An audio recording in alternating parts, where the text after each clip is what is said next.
শয়তান তাদেরকে উপদেশ দেয়া বলে, وقال ما نهاكما ربكما عن هذه الشجرة إلا أن تكونا ملكين أو تكونا من الخالدين।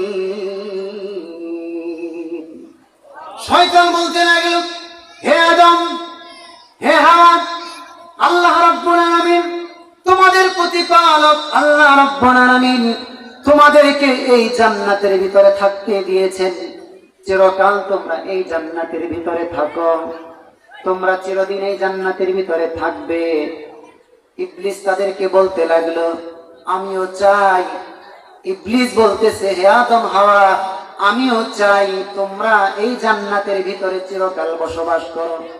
তবে জেনে রাখো, তোমাদের প্রতিপালক আল্লাহ রাব্বুল আলামিন তোমাদেরকে যে জান্নাতের ভিতরে থাকতে দিয়েছেন, সঙ্গে সঙ্গে তোমাদেরকে এই গাছটার দিকে ইশারা করে, এই বৃক্ষটার দিকে ইশারা করে তিনি বলেছেন, খবরদার খবরদার, ভুলেও তোমরা কখনো এই গাছের ধারে কাছেও যাবে না। হে আদম হাওয়া, তোমরা কি জানো আল্লাহ তাআলা তোমাদেরকে এই গাছের কাছে যাওয়ার জন্য কেন নিষেধ করেছেন? এই কথা যখন ইবলিস বলল, তখন কি মনে মনে এই কথা জাগ্রত হবে না? তখন কি এই কথা মনে মনে আসবে না? মনে কি এই কথা আসবে না? তাহলে কেন আল্লাহ তাআলা নিষেধ করলেন? আমাদেরকে যদি কেউ কোনো কাজ করতে নিষেধ করে, আমাদের মনে কি একটা কথা এইভাবে আসবে না? আমাদের মন কি কথা বলবে না? কারণটা কি? আমাকে এই কাজটা করতে নিষেধ করা হইলো কেন? কারণটা কি? ইবলিস বলতে লাগলো, হে আদম হাওয়া, তোমাদেরকে এই গাছের কাছে যাইতে নিষেধ করা হয়েছে, এই গাছ থেকে ফল খাইতে নিষেধ করা হয়েছে। কারণ একটাই, কারণ হলো এই গাছের ফল যদি তোমরা খাও, তাহলে তোমরা ফেরেশতা হয়ে যাইবা, অথবা চিরকাল তোমরা এই জান্নাতের ভিতরে বসবাস করতে পারবা। এই গাছের কাছে যাইতে এমনি নিষেধ করা হয় নাই, এই গাছের ফল খাইতে এমনি নিষেধ করা হয় নাই। একবার যদি এই গাছের ফল খাইতে পারো, আর কোনদিন এই জান্নাতের ভিতর থেকে তোমাদেরকে বের হইতে হবে না। উপদেশটা কি খারাপ না ভালো? মানে কথাটা খুব সুন্দর না? কথাটা তো খুব চমৎকার, খুব সুন্দর কথা। সেজন্য উপদেশ কি যে কারো কাছ থেকে গ্রহণ করা যাবে? উপদেশ কি যে কারো কাছ থেকে নেওয়া যাবে? দ্বীনি বিষয়ে দ্বীনি পরামর্শ, দ্বীনি তালিম, দ্বীনি তারবিয়াত, দ্বীনি ইলম কি যে কারো কাছ থেকে অর্জন করা যাবে? দেওয়ানবাগের ভণ্ডপীরের কাছ থেকে কি দ্বীনি ইলম অর্জন করা যাবে? কুতুববাগের ভণ্ডপীরের কাছ থেকে কি দ্বীনি ইলম অর্জন করা যাবে?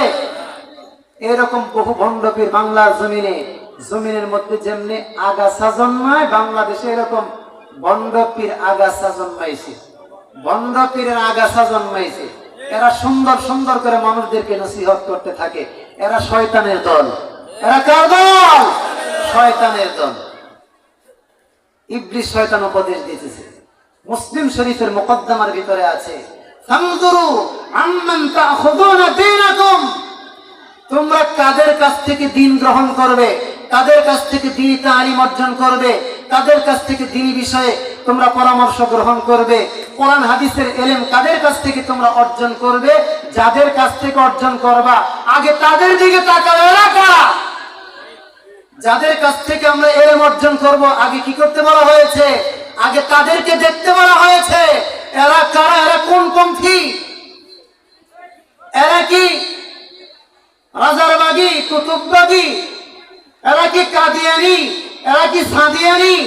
এরা কোন ফেতনা? এরা কোন ফ্যাক্টরির আবিষ্কার?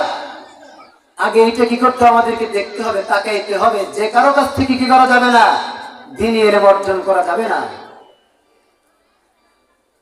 ইবলিস শয়তান উপদেশ দিতেছিল। ইবলিস শয়তান উপদেশ দিতে লাগলো, হে আদম হাওয়া, এই গাছ থেকে তোমাদেরকে ফল খাইতে নিষেধ করা হয়েছে কারণ একটাই, একবার যদি এই গাছ থেকে ফল খাইতে পারো, আর কোনোদিন এই জান্নাতের ভিতর থেকে তোমাদেরকে বের হইতে হবে না, আর কোনোদিন তোমরা বের হবে না। শুধু এতটুকু বলেই সে ক্ষান্ত হয় নাই, বরং এই কথা বলার পরে সে কসম প্রদান করলো, শপথ করলো। আদম হাওয়াকে কসম দিয়ে তাদেরকে বিশ্বাস করাইতে লাগলো, وقاسمهما إني لكما لمن الناصحين ইবলিস আদম হাওয়া আলাইহিস সালাতু ওয়াস সালামকে কসম দিয়ে বলল, তাদেরকে বলতে লাগলো, হে আদম হাওয়া, আমি তো তোমাদের শত্রু নই, আমি দুশমন নই, তোমরা আমাকে মানো, আমার কথা তোমরা বিশ্বাস করো, অবশ্যই অবশ্যই আমি তোমাদের একজন হিতাকাঙ্ক্ষী, আমি তোমাদের কল্যাণকামী, আমি তোমাদের ভালো চাই। ফাদাল্লাহুমা বিগুরুর ফালাম্মা যাকাশ শাজারাতা বাদাত লাহুমা সাওআতুহুমা وطفقا يخصفان عليهما من ورق الجنة আদম এবং হাওয়া আলাইহিস সালাতু ওয়াস সালাম শয়তানের মিষ্টি কথার মধ্যে তারা ধোঁকায় পড়ে গেলেন। আদম হাওয়া শয়তানের কথায় মুগ্ধ হয়ে গেলেন। মুগ্ধ হয়ে শেষ পর্যন্ত তারা ওই নিষিদ্ধ গাছের ফল তারা ভক্ষণ করলেন। ফল খাইতে দেরি হয়েছে, জান্নাতের যেই পোশাক তাদের শরীরের মধ্যে ছিল, জান্নাতি পোশাক, জান্নাতি কাপড় আদম হাওয়ার শরীর থেকে আর পড়তে দেরি হয় নাই। এক মুহূর্তের ভিতরে আদম হাওয়া তারা উলঙ্গ হয়ে গেল। শয়তানের মিশন, শয়তানের টার্গেট, শয়তানের যেটা উদ্দেশ্য ছিল সেটা বাস্তবায়ন হয়ে গেল। শয়তান সাকসেস হয়ে গেল। শয়তান মনে করছে আমি সাকসেস হয়ে গেছি, আমি সফল কাম হয়ে গেছি। শয়তানের যেটা উদ্দেশ্য ছিল, শয়তান মনে করল আমি আমার উদ্দেশ্যের মধ্যে সফল কাম হয়ে গেছি। শয়তান মহা খুশি হয়ে গেছে, শয়তান আনন্দিত হয়ে গেল। আদম হাওয়া যখন উলঙ্গ হয়ে গেলেন, এবার তারা কি করবেন? তারা তো আল্লাহ রাব্বুল আলামিনের নৈকট্যশীল বান্দা, তারা আল্লাহ রাব্বুল আলামিনের পক্ষ থেকে মনোনীত বান্দা, নৈকট্যশীল বান্দা, যারা ঈমানদার, যারা আল্লাহ রাব্বুল আলামিনের পছন্দনীয় বান্দা। অবশ্যই ঈমানদার বলতেই যারা ঈমানদার তাদের ভিতরে হায়া শরম থাকবে। ঈমানদার যারা, ঈমানদারের জন্য অনেক শাখা প্রশাখা আছে। হায়া শরম ঈমানদারের জন্য ঈমানের একটা অঙ্গ। নবী বলেছেন আল হায়াউ শু'বাতুম মিনাল ঈমান, লজ্জা হলো ঈমানের অঙ্গ। আদম আলাইহিস সালাতু ওয়াস সালাম তিনি তো আল্লাহ রাব্বুল আলামিনের মনোনীত একজন বান্দা। আদম এবং হাওয়া আলাইহিস সালাতু ওয়াস সালাম তারা যখন উলঙ্গ হয়ে গেলেন, জান্নাতি বৃক্ষের যেই পাতা, ওই জান্নাতি বৃক্ষের পাতাগুলি দিয়ে নিজেদের লজ্জাস্থানগুলি ঢাকতে লাগলেন। আল্লাহ রাব্বুল আলামিন আদম হাওয়াকে ডাক দিয়ে বললেন, হে আদম হাওয়া, আলাম আনহাকুমা আন তিলকুমা আশ-শাজারা ওয়া আকুল লাকুমা ইন্নাশ শাইতানা লাকুমা আদুউম মুবিন। হে আদম হাওয়া, আমি কি আগেই তোমাদেরকে নিষেধ করি নাই এই গাছের কাছে তোমরা যাবে না? হে আদম হাওয়া, আমি কি তোমাদেরকে বলে দেই নাই এই শয়তান, এই ইবলিস সে তোমাদের প্রকাশ্য দুশমন? আমি আগেই তো তোমাদেরকে জানিয়ে দিয়েছিলাম ইবলিসের অনুসরণ করবে না, শয়তানের অনুসরণ করবে না, শয়তান তোমাদের প্রকাশ্য দুশমন। আমি তো আগেই বলে দিয়েছিলাম এই গাছের কাছে তোমরা যাবে না। তারপরেও কেন তোমরা এই গাছের কাছে গেলে? তারপরেও কেন এই গাছ থেকে, নিষিদ্ধ গাছ থেকে ফল কেন তোমরা খাইলে? এই শয়তানের কথা তোমরা কেন শুনলে? আল্লাহ রাব্বুল আলামিন যখন আদম হাওয়াকে উদ্দেশ্য করে কঠোর বাণী উচ্চারণ করলেন, আদম হাওয়া লজ্জিত হয়ে গেলেন, আদম হাওয়া অনুতপ্ত হইলেন, আদম হাওয়া ভুল স্বীকার করতে লাগলেন, আল্লাহ রাব্বুল আলামিনের সামনে নতি স্বীকার করলেন, নত হয়ে গেলেন। আল্লাহ রাব্বুল আলামিনকে ডাক দিয়ে বলতে লাগলেন, রব্বানা যালামনা আনফুসানা ওয়া ইল্লাম তাগফির লানা ওয়া তারহামনা লানাকুনান্না মিনাল খাসিরিন। আদম এবং হাওয়া আল্লাহ রাব্বুল আলামিনকে ডাক দিয়ে বলতে লাগলেন, হে আমাদের রব, আমরা আমাদের নফসের উপরে জুলুম করেছি, বাড়াবাড়ি করেছি, আমরা পাপ করেছি, অপরাধ করেছি। হে আল্লাহ, আপনি যদি আমাদেরকে ক্ষমা করে না দেন, আপনি যদি আমাদেরকে মাফ করে না দেন, আপনি যদি ক্ষমা করে আমাদের উপর দয়া না করেন, আপনি যদি করুণা বর্ষণ না করেন, রহম যদি না করেন, তাহলে আমরা ধ্বংস হয়ে যাব, আমরা ক্ষতিগ্রস্ত হয়ে যাব।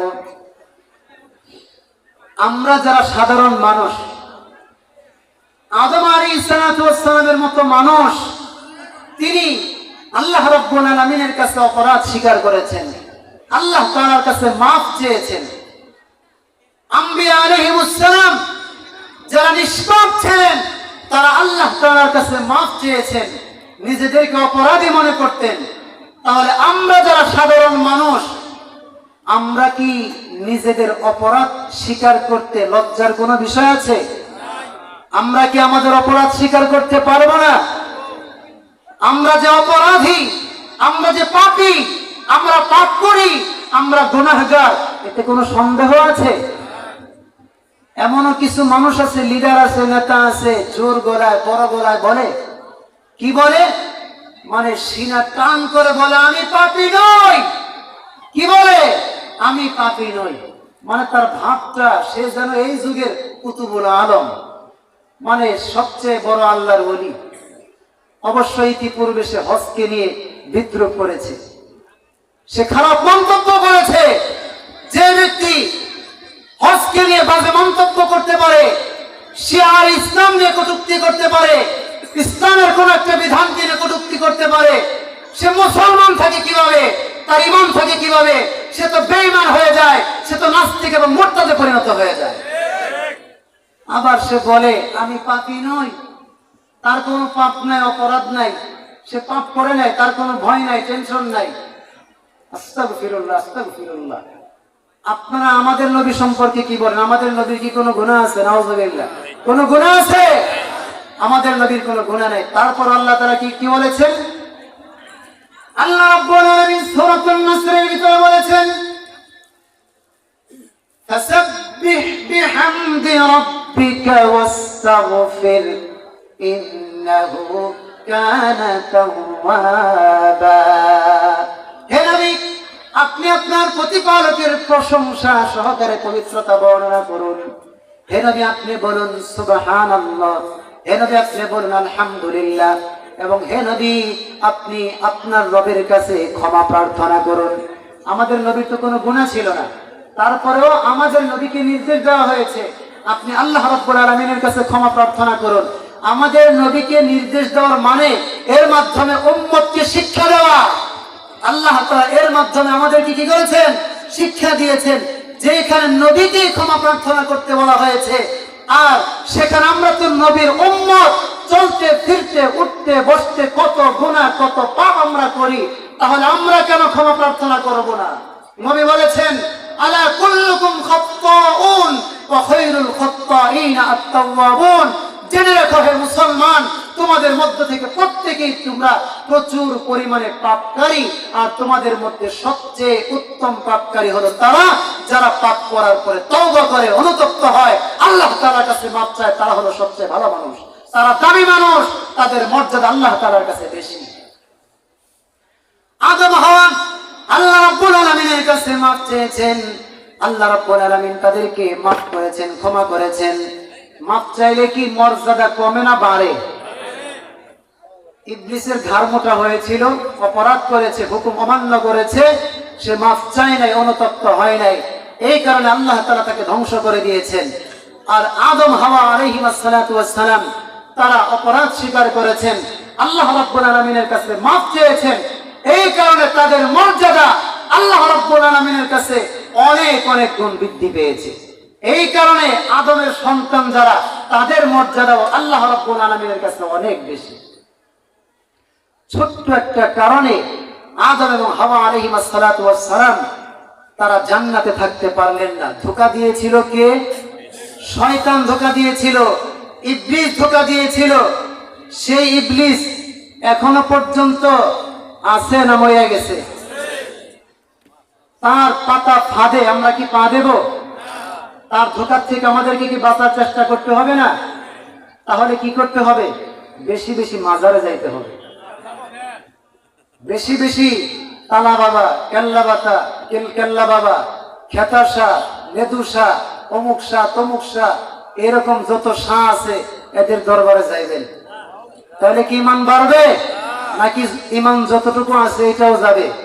এগুলি সবগুলি ইমান চোরা। এগুলা কি ইমান চোরা। যারা মানুষদেরকে সঠিক শিক্ষা দেয় না, যারা আল্লাহর কথা বলে না, আল্লাহর বিধানের কথা বলে না, যারা নবীর সুন্নতের কথা বলে না, যারা মানুষদেরকে সুন্নতের তালিম দেয় না, যারা সঠিক কথাগুলি বলে না, যারা মানুষদেরকে গুমরাহি থেকে বাঁচায় না, যারা মানুষদেরকে সঠিক শিক্ষা প্রদান করে না, এগুলি সব গুমরা, সব বিপদগামী, সবগুলি পথভ্রষ্ট। এদের কাছে গেলে পরে ইমান যতটুকু আছে বাকিটাও সেইখানে রেখে আসতে হবে। আল্লাহ তাআলা আমাদের সকলকে এই সমস্ত এই ধরনের যত ইমান চোরা আছে এদের থেকে আল্লাহ তাআলা আমাদেরকে হেফাজত করেন। আরো জোরে বলি আমিন। রবের সেই রুহের জগতে আমরা স্বীকার করেছিলাম, রুহের জগতে আমরা কি স্বীকার করেছিলাম? আল্লাহ এক, আল্লাহর কোন শরীক নাই, আল্লাহর কোন অংশীদার নাই। আল্লাহকে এক বলে স্বীকার করেছি। আল্লাহ যে হুকুম আমাদেরকে প্রদান করবেন, আল্লাহ পাকের সেই হুকুম আমরা কি করব? পালন করব।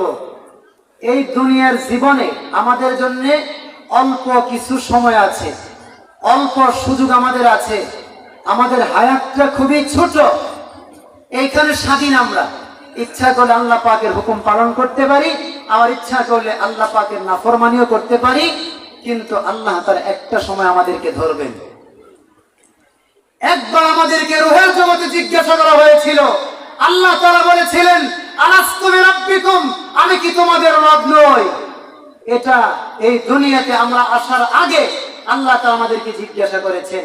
আবার এই দুনিয়ার জমিন থেকে, এই দুনিয়া থেকে যখন আমরা চলে যাব, আমরা যখন কবর জগতে চলে যাব, পর জগতের দিকে পা বাড়াবো, মৃত্যু হয়ে যাবে, মরণের পরে যখন আমরা কবর জগতে চলে যাব, কবরে যাওয়ার পরেও সেই ধরনের প্রশ্ন পুনরায় আবার আমাদেরকে করা হবে। আবার পুনরায় আমাদেরকে জিজ্ঞাসা করা হবে, মার রব্বুকা, কথা বলেন ঠিক কিনা? জিজ্ঞাসা করা হবে কিনা, মার রব্বুকা, তোমার রব কে?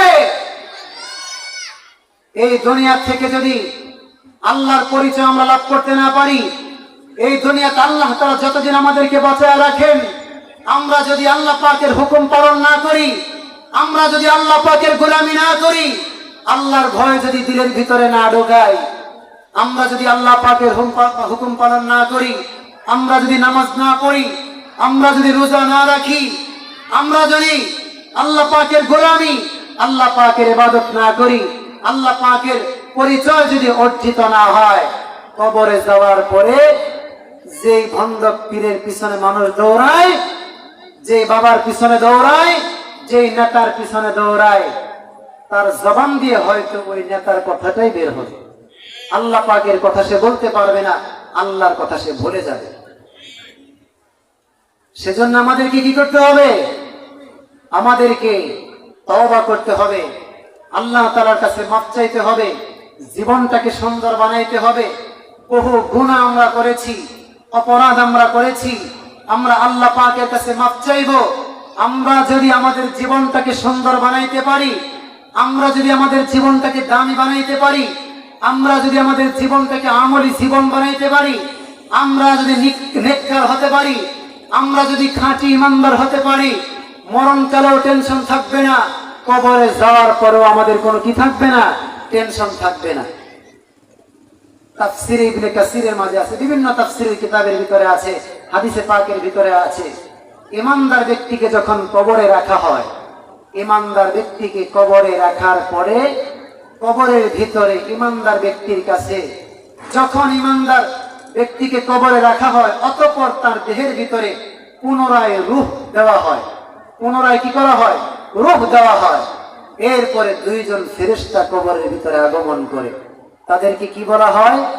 মুনকার নাকির। কবরের ভিতরে যে ফেরেশতা আগমন করে তাদেরকে কি বলা হয়? মুনকার নাকির। তাদের কাজ কি? তারা এসে কি করবে? তারা প্রশ্ন করবে, তারা জিজ্ঞাসা করবে। নবী আলাইহিস সালাতু ওয়াস সালাম বলেন, ইমানদার ব্যক্তিকে কবরে রাখার পরে তার দেহের ভিতরে যখন পুনরায় রূহ প্রদান করা হয়, তখন দুইজন ফেরেশতা আগমন করে। দুইজন ফেরেশতা আগমন করে এই ইমানদার ব্যক্তিকে জিজ্ঞাসা করে মার রব্বুকা, বলো তোমার রবকে। ইমানদার ব্যক্তি সুন্দরভাবে চমৎকারভাবে জবাব দিয়ে দেয়, রব্বি আল্লাহ, আমার রব আল্লাহ। অতঃপর মুনকার নাকির জিজ্ঞাসা করে, ওমা দীনুকা, তোমার দিন কি, তোমার ধর্ম কি? ইমানদার ব্যক্তি জবাব দেয়, দীনিয়াল ইসলাম, আমার ধর্ম হলো ইসলাম। মুনকার নাকির এরপরে জিজ্ঞাসা করে, ওমা হাদার রাজুল আল্লাযী বুইসা ফীকুম, এই ব্যক্তিকে যাকে তোমাদের মাঝে পাঠানো হয়েছিল। ইশারা করে দেখানো হয় আমাদের নবীর দিকে, আমাদের নবীর দিকে ইশারা করে ইমানদার ব্যক্তিকে যখন বলা হয়, এই ব্যক্তিকে বলো। ইমানদার ব্যক্তি দুনিয়াতে হয়তো কোনোদিন নবীকে দেখে নাই, দুনিয়াতে ইমানদার ব্যক্তি নবীকে দেখে নাই ঠিক, কিন্তু নবী যেই জিনিস দুনিয়াতে রেখে গিয়েছেন, কোরআন রেখে গিয়েছেন, হাদিস রেখে গিয়েছেন, সুন্নাত রেখে গিয়েছেন, আদর্শ রেখে গিয়েছেন, যেই ব্যক্তি, যেই ইমানদার দুনিয়াতে আল্লাহ নবীর কথাগুলি মানবে, নবীর কথা অনুযায়ী আমল করবে, নবীর সুন্নাত অনুযায়ী জীবন পরিচালনা করবে, যদিও দুনিয়ার জীবনে নবীকে দেখতে পারে নাই, কবরে যাওয়ার পরে মুনকার নাকির যখন প্রশ্ন করবে, নবীর চেহারা দেখার সঙ্গে সঙ্গে ইমানদার ব্যক্তি বলে দিবে, হুয়া রাসূলুল্লাহ, তিনি আল্লাহর পয়গম্বর মুহাম্মাদুর রাসূলুল্লাহ। মুনকার নাকিরের পরে জিজ্ঞাসা করবে, ওমা আল্লামাকা, ওমা আল্লামাকা, হে আল্লাহর বান্দা বলো, তুমি যে জবাবগুলি প্রদান করলে, তুমি যে উত্তরগুলি প্রদান করলে, এই উত্তরগুলি তুমি কিভাবে প্রদান করলে, তুমি কিভাবে জানলে? হে আল্লাহর বান্দা, তুমি কিভাবে জানলে? তুমি কিভাবে ইলম অর্জন করেছো? তুমি কিভাবে জানতে পেরেছো তোমার রব আল্লাহ, তোমার ধর্ম ইসলাম, আর মুহাম্মদ সাল্লাল্লাহু আলাইহি ওয়াসাল্লাম আল্লাহ পাকের রাসূল? এই কথাগুলি তুমি কিভাবে জানতে পেরেছো? ইমানদার ব্যক্তি চমৎকারভাবে জবাব দিবেন, ক্বরাতুল কুরআন ফাআমানতু বিহি ওয়া সাদ্দাকতু বিহি। ইমানদার ব্যক্তি বলবে, আমি আল্লাহ পাকের কোরআন পড়েছি, আল্লাহ পাকের কোরআন তেলাওয়াত করেছি। গার কোরআন খানি সবরুত আই হাবিব, গার কোরআন খানি সবরুত আই হাবিব, আহুর গিলমা তুরাবা সাজনসি। তালিয়ে কোরআন পসন্দীদা খুদা, তালিয়ে কোরআন পসন্দীদা খুদা, হুর গিলমা লা জরম বহরশ বিদা। আবে জমজম খুরদা বুদম, আবে শুরা কে খুরম, আবে জমজম খুরদা বুদম, আবে শুরা কে খুরম, বাদশাহী করদা বুদম, পাসবানি কে কুনম। ইমানদার ব্যক্তি জবাব দিবে, দুনিয়ার জীবনে আমি আল্লাহ পাকের কোরআন পড়েছি, কোরআন তেলাওয়াত করেছি, কোরআন তেলাওয়াতের মাধ্যমে আমি জানতে পেরেছি, আলেম ওলামাদের মাধ্যমে জানতে পেরেছি, ওলামায়ে কেরামের ওয়াজ নসিহত আমি শুনেছি, আলেমদের কাছ থেকে শুনেছি। আমার মরণ হবে, আমি মারা যাব, মৃত্যুবরণ করব, কবরের ভিতরে মুনকার নাকির আসবে, মুনকার নাকির প্রশ্ন করবে, সওয়াল জবাব হবে, হাসরের ময়দান কায়েম হবে, আদালত স্থাপন হবে, মিজান স্থাপন করা হবে, পুল সিরাত আছে, আমলনামা কারো ডান হাতে দেওয়া হবে, কারো বাম হাতে দেওয়া হবে, জান্নাত আছে, জাহান্নাম আছে। সঠিকভাবে চললে, সঠিক পথে চললে আল্লাহর তৈরি জান্নাতে যাওয়া যাবে, বেঠিক পথে চললে, উল্টা পাল্টা চললে জাহান্নামে যেতে হবে। ইমানদার ব্যক্তি জবাব দিয়ে দিবেন, আমি কোরআন থেকে জেনেছি, আমি কোরআন বিশ্বাস করেছি, আমি আলেম ওলামাদের কথাগুলি মেনেছি, ঈমান এনেছি, বিশ্বাস করেছি। ইমানদার ব্যক্তি যখন এই কথাগুলি বলবে, ইমানদার ব্যক্তি যখন এই কথাগুলি বলবে, তখন আসমানের ভিতর থেকে একজন ঘোষক ঘোষণা করবে, ফায়ুনাদি মুনাদিম মিনাস সামা, ফায়ুনাদি মুনাদিম মিনাস সামা আন সাদাকা আবদি। আসমানের উপর থেকে একজন ঘোষক আল্লাহ রাব্বুল আলামিন অথবা আল্লাহ রাব্বুল আলামিনের পক্ষ থেকে ফেরেশতার জবানে উচ্চারিত হবে, আল্লাহ পাকের পক্ষ থেকে ঘোষণা আসবে, আন সাদাকা আব্দি, আমার এই ঈমানদার বান্দা এতক্ষণ পর্যন্ত যা যা বলেছে সবগুলি কথাই সে সঠিক বলেছে, আমার বান্দা সঠিক উত্তর দিয়েছে। আফরিশু লাহু মিনাল জান্নাহ ওয়া আলবিসুহু মিনাল জান্নাহ ওয়াফতাহু লাহু বাবান ইলাল জান্নাহ। আল্লাহ রাব্বুল আলামিন ফেরেশতাদেরকে ডাক দিয়ে বলবেন, আমার ঈমানদার বান্দা, আমার বান্দা পরীক্ষায় পাস করেছে, পরীক্ষায় উত্তীর্ণ হয়েছে, তোমরা আর দেরি করো না, তাড়াতাড়ি করে জান্নাত থেকে আমার বান্দার জন্য জান্নাতি পোশাক নিয়ে যাও, তার শরীরের মধ্যে জান্নাতি পোশাক পরিধান করিয়ে দাও, তার কবরের ভিতরে জান্নাতি বিছানা বিছিয়ে দাও, সরাসরি তার কবর থেকে সরাসরি জান্নাতের দিকে একটা দরজা উন্মুক্ত করে দাও। জান্নাতের দিকে যখন ঈমানদার ব্যক্তির কবরের দিক থেকে জান্নাত বরাবর একটা দরজা খুলে দেওয়া হবে, একটা দরজা যখন উন্মুক্ত করে দেওয়া হবে, জান্নাতের ভিতর থেকে সুঘ্রাণ এই কবরের ভিতরে চলে আসবে, কবরের দিকে চলে আসবে। চট্টগ্রামে একজন আল্লাহর ওলি ছিলেন, আল্লাহর ওলি তো অনেকে আছেন, তাদের মধ্যে অন্যতম একজন আল্লাহর ওলি আল্লামা মুফতি ফয়জুল্লাহ রহমাতুল্লাহি আলাইহি, যাকে বলা হয় মুফতি আজম বাংলাদেশ। মুফতি আজম বাংলাদেশ, বাংলাদেশের সবচেয়ে বড় মুফতি ছিলেন আল্লামা মুফতি ফয়জুল্লাহ রহমাতুল্লাহি আলাইহি। তিনি ইন্তেকাল করেছেন, তার কবরের পাশে একটা মাদ্রাসা আছে, সেই মাদ্রাসাটার নাম হলো মেখল মাদ্রাসা। মেখল মাদ্রাসায় গিয়েছি, মেখল মাদ্রাসার পাশে হুজুরের কবর, আল্লাহ পাকের মেহেরবানিতে সেই কবরটাও জিয়ারত করতে পেরেছি। সম্ভবত এই হুজুরও সেই কবর জিয়ারত করতে পেরেছেন, আওয়ালে ওলামারা সেই হুজুরের কবর জিয়ারত করেছেন। আল্লাহর ওলি মুফতি ফয়জুল্লাহ রহমাতুল্লাহি আলাইহির কবরের ভিতর থেকে ডাইরেক্ট জান্নাতের সুঘ্রাণ বইতেছিল এই দুনিয়ার জমিনে। সুবহানাল্লাহ, সরাসরি জান্নাতের ঘ্রাণ, নিস্তম্বরের ঘ্রাণ মুফতি ফয়জুল্লাহ রহমাতুল্লাহি আলাইহির কবর থেকে সুঘ্রাণ বাতাসে ভাসতেছিল। শত শত মানুষ সেই ঘ্রাণ, সেই সুঘ্রাণ তার উপলব্ধি করতে পেরেছিল।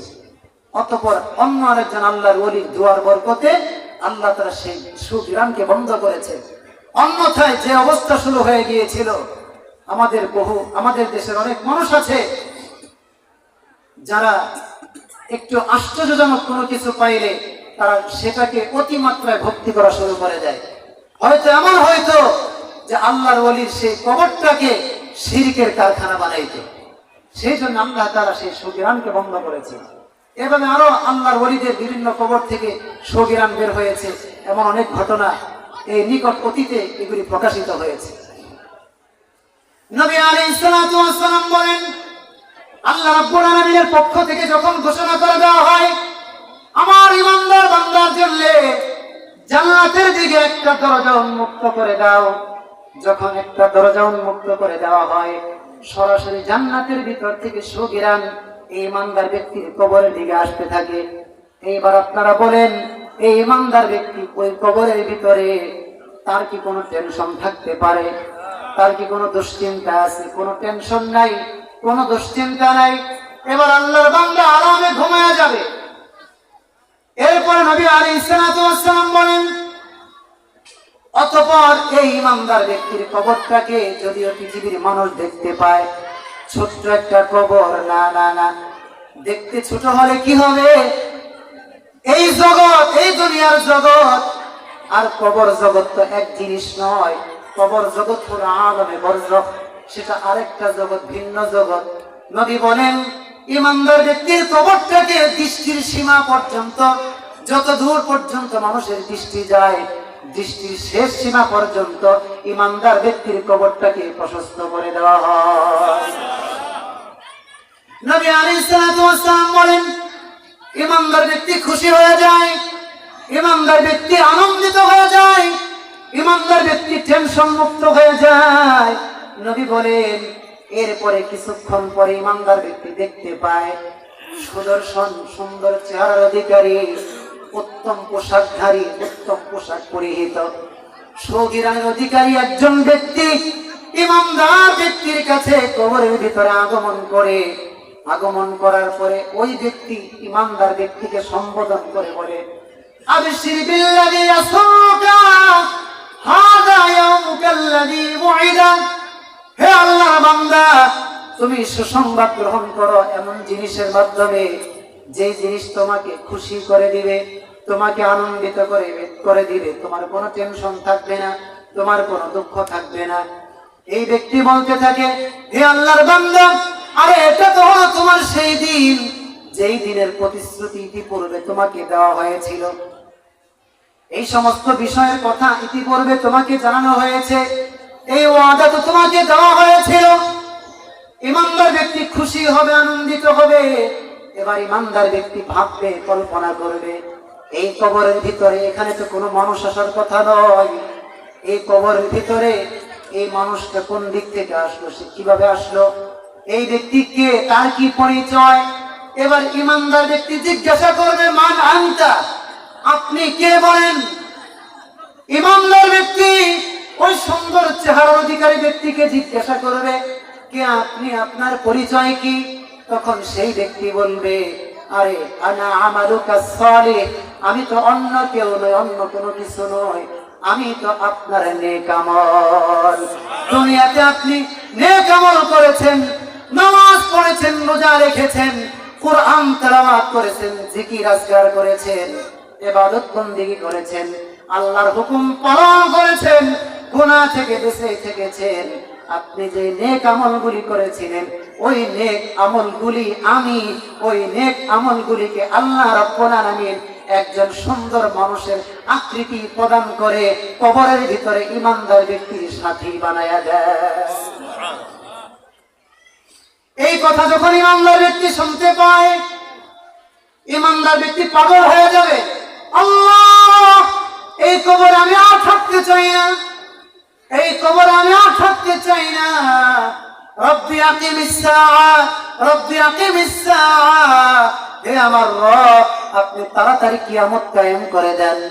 হে আমার রব, আপনি তাড়াতাড়ি কিয়ামত কায়েম করে দেন। লাআল্লি আরজিউ ইলা মালি ওয়া আহলি, যেন আমি তাড়াতাড়ি আমার জান্নাতি নাজ নিয়ামতের কাছে ফিরে যেতে পারি, যেন আমি আমার পরিবার বর্গের কাছে ফিরে যেতে পারি।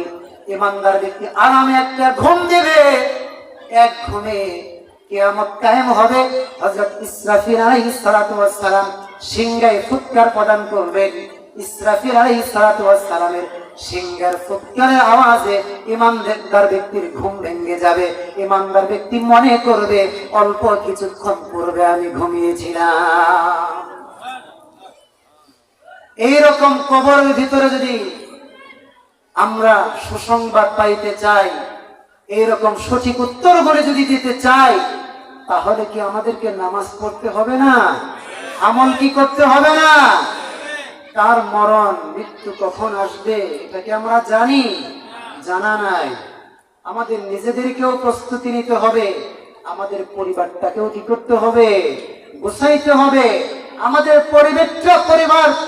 পরিবারকেও, পরিজন, আত্মীয় স্বজন যারা আছে তাদেরকেও ঠিক করতে হবে, পরিবেশটা সুন্দর করতে হবে। আল্লাহ তাআলা বলেছেন, তোমরা নিজেরাও জাহান্নামের আগুন থেকে বাঁচো, তোমাদের অধীনস্থ যারা আছে তাদেরকেও জাহান্নামের আগুন থেকে তোমরা বাঁচাও। বহু ঘটনা আছে, সেগুলি বলার সুযোগ নাই। এই বর্তমান যুগের নিকট অতীতের একটা ঘটনা আপনাদেরকে শোনাই, ছোট্ট একটা ঘটনা। আপনারা আল্লামা তারেক জামিলের নাম শুনেছেন? আল্লামা তারেক জামিল পাকিস্তানের জগৎ বিখ্যাত একজন আলেম, দাঈ, বিশিষ্ট দাঈ, মুবাল্লিগ, তাবলীগের একজন মুরব্বী। খুব চমৎকার বয়ান করেন। হযরতের বয়ানগুলি বই আকারে মার্কেটে অনেক বই পাওয়া যায়। হুজুর একটা ঘটনা বলেছেন, নিজের বাস্তব জীবনের একটা ঘটনা। হুজুর জর্ডান সফর করেছেন। জর্ডান একটা দেশ, নাম শুনেছেন আপনারা? অনেকেই শুনেছেন। জর্ডানে তিনি সফর করেছেন। আল্লামা তারেক জামিল বলেন, একবার আমি আর আমার স্ত্রী দুইজন জর্ডান সফর করলাম, জর্ডানে গেলাম। জর্ডানে যাওয়ার পরে জর্ডানে তাবলীগ জামাতের আমির যিনি, তাবলীগ জামাতের আমিরের বাসায় গিয়ে উঠলাম। আমির সাহেবের বাসায় যখন গিয়েছি, আমির সাহেবের বাসার ভিতরে যা দেখতে পাইলাম, রীতিমতো হতবাক হয়ে গেলাম, আশ্চর্য হয়ে গেলাম। এই যুগেও কি মানুষ এত সাধারণ ভাবে জীবন যাপন করতে পারে? এই আমির সাহেবের তো টাকা পয়সার অভাব নাই, তিনি এই জর্ডানের মতো দেশে তাবলীগ জামাতের বড় একজন মুরব্বী, তিনি এত বড় একজন আমির সাহেব, তার তো কোনো কিছুর অভাব থাকার কথা নয়। কিন্তু তার বাসার ভিতরে যাওয়ার পরে তিনি যে বিষয়গুলি দেখতে পেলেন, তিনি হতবাক হয়ে গেলেন, আশ্চর্য হয়ে গেলেন। তিনি বর্ণনা করেন, আমি তার বাসার ভিতরে গিয়ে দেখতে পেলাম সর্বপ্রথম মাত্র 2টা কক্ষ বিশিষ্ট একটা বাসা। আমির সাহেব এই বাসার ভিতরে নিজের স্ত্রী সন্তানদেরকে নিয়ে বসবাস করেন। তার ঘরের ভিতরে, তার বাসার ভিতরে এক পাশে দেখতে পেলাম কিছু থালা বাসন আছে, কিছু হাঁড়ি পাতিল আছে, রান্না বান্না করার মতো কিছু পাতিল আছে, আর অল্প কিছু কাপড় চোপড় দেখতে পেলাম। আর দেখতে পেলাম নিচে ফ্লোরের মধ্যে একটা চাটাই বিছানো হয়েছে, মাদুর বিছানো হয়েছে, আর বালিশ হিসাবে দেখতে পেলাম 2টা ইট। কি সাদাসিধে জীবনযাপন, কি নরমাল জীবনযাপন! আমাদের দেশে তো বহু মানুষ খুব শান শৌকতের সঙ্গে আলিশান ভাবে জীবনযাপন করে, অট্টালিকার ভিতরে, প্রাসাদের ভিতরে, উন্নত মানের ফ্ল্যাটের ভিতরে, বাসার ভিতরে তারা কি করে? স্বামী স্ত্রী, স্বামী তার সংসার, তার পরিবার, সন্তানাদিদেরকে নিয়ে বসবাস করে। এমনও হাজারো পরিবার আমাদের বাংলাদেশের আছে, দুনিয়াবি কোনো কিছুর অভাব নাই, চাকচিক্যের অভাব নাই, ধন সম্পদের অভাব নাই, কিন্তু এত কিছুর পরেও শান্তি নাই, স্বামী স্ত্রীর মধ্যে মিল নাই। ধন দৌলত কোনো কিছুর অভাব নাই, কিন্তু স্বামী স্ত্রীর মধ্যে কি নাই? মিল নাই, সম্পর্ক নাই, সুখ নাই, শান্তি নাই। ধন সম্পদ দিয়ে কি হবে? এগুলি তো শান্তির বস্তু নয়। স্বামী আর স্ত্রীর মধ্যে যদি শান্তি না থাকে, মিল যদি না থাকে, স্বামী আর স্ত্রীর মধ্যে যদি সাপ আর বেজির সম্পর্ক থাকে, সেই ঘরে শোকেস, আলমারি, ফার্নিচার সব কিছু থাকতে পারে, কিন্তু এটা জাহান্নামের টুকরা, জাহান্নামের টুকরা। আরো জোরে বলেন ঠিক কিনা? শান্তির জন্য আল্লাহর কোরআনের দিকে ফিরে আসতে হবে, আল্লাহর বাণীর দিকে আমাদেরকে ফিরে আসতে হবে। আপনি স্বামী, আপনি যদি মনে করেন আমি বাড়ির কর্তা, আমি মালিক, আমি অধিপতি, আর আমার স্ত্রী আমার দাসী, স্ত্রীকে যদি দাসী মনে করেন, তাহলে এই ঘরে কোনোদিন শান্তি হবে না। আর আপনি আপনার স্ত্রীর সঙ্গে যে ব্যবহারটা করতেছেন, আপনার সন্তান আপনাদের কাছ থেকে, আপনার কাছ থেকে এটা শিখতেছে। সেদিন বেশি দূরে নয়, আপনার উপর শনি চলে আসবে, আপনার সন্তানরা আপনার উপরে স্টিম রোলার চালাবে, জুলুম নির্যাতনের স্টিম রোলার চালিয়ে দিবে, আপনাকে ঘাড় ধাক্কা দিয়ে ঘর থেকে বের করে দিবে, আপনি ওই ঘরে থাকতে পারবেন না। আল্লাহর কোরআনের দিকে আমাদেরকে ফিরে আসতে হবে। আল্লাহর কোরআন কি বলেছে? আল্লাহর কোরআন বলেছে, আল্লাহ তাআলা সূরাতুল বাকারার ভিতরে বলেছেন, হুন্না লিবাসুল লাকুম ওয়া আনতুম লিবাসুল লাহুন। আল্লাহ তাআলা বলেছেন, পৃথিবীর স্ত্রীরা, স্বামী যারা আছে তাদের জন্য স্ত্রীরা স্বামীদের জন্য পোশাক, আর স্বামীরাও স্ত্রীদের জন্য পোশাক স্বরূপ। বলেন সুবহানাল্লাহ, আরো জোরে বলেন সুবহানাল্লাহ। আল্লাহর কোরআন যা বলেছে, পৃথিবীর মানুষ যখন এই কথাগুলি মানবে, তখন আর কোন রকমের বিবাদ থাকবে না, অশান্তি থাকবে না। ওই ঘরের ভিতরে আল্লাহ রাব্বুল আলামিন শান্তি, রহমত, বরকত, খায়র বরকত নাযিল করে দিবেন। কথা বলেন ঠিক কিনা?